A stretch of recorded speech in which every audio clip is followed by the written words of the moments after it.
Nasa Denver Nuggets na nga sana ang lahat-lahat na rason para makuha ang panalo sa Game 6 at mapuwersa ang Game 7 laban sa Minnesota Timberwolves. In fact, bago pa magsimula ang kanilang laro, mas dumami pa nga ang mga player ng Wolves na nagkaroon ng injury. Bukod kina Anthony Edwards at Donte DiVincenzo, nakasama na rin naman sa mga player na nagtamo ng injury ang kanilang playoff leading scorer na si Ayo Dosunmu. Ang kaso, kahit gaano kalaki ang naibigay na oportunidad sa Nuggets, bigo pa rin naman sila na makuha matapos silang matalo at ma-upset na rason bakit tuluyan na nga silang magbabakasyon. Dahil sa pangyayari, marami nga ang nagtatanong, anyari nga ba sa Denver Nuggets bakit sobra pa rin silang nanlamya sa napaka-undermanned na lineup ng Wolves? Ayon sa naging pahayag ni Jokic sa post-game interview, ang rebounding ang pinakarason ng kanilang pagkatalo. Masyado nga silang out-rebounded, 50-33, samahan mo pa ng 19 offensive rebounds ng Minnesota. Bukod dyan, hirap rin naman ng Nuggets sa depensa sa ilalim sa pag-alaw nila sa Wolves na makakuha ng 64 points inside the painted area. Wala talagang magagawa ngayon ng Nuggets kundi tanggapin ang kanilang talo.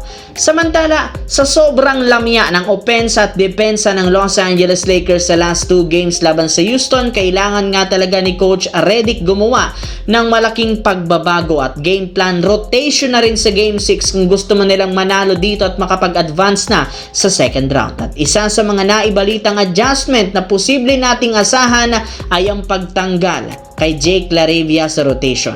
Bukod sa napakalamya nitong opensa at shooting, wala rin naman itong naitutulong sa depensa. Kaya mas kinukonsidera ng Lakers gamitin si Dalton Knecht kesa kay LaRavia. Maliban sa shooting ni Knecht, grabe rin naman ang effort ni Knecht sa tuwing naglalaro siya. Since nangangailangan ng ang Lakers ng isang sharpshooter sa kanilang lineup sa pag-struggle ni Luke Kennard, kailangan ngang baguhin at ipasok si Dalton Knecht. Samantala, alam naman nga ninyo naging kontrobersyal ang pangalan ni James Williams ngayong playoffs dahil siya lang naman ang nagbigay technical foul kay Devin Booker sa hindi malamang dahilan at ang pag-eject nga kina DeAndre Ayton, Adotiero mula sa Lakers at si Aaron Holiday mula sa Rockets matapos lamang ang isang linggo mula ng sunod-sunod na batikusin siya sa ilang questionable call.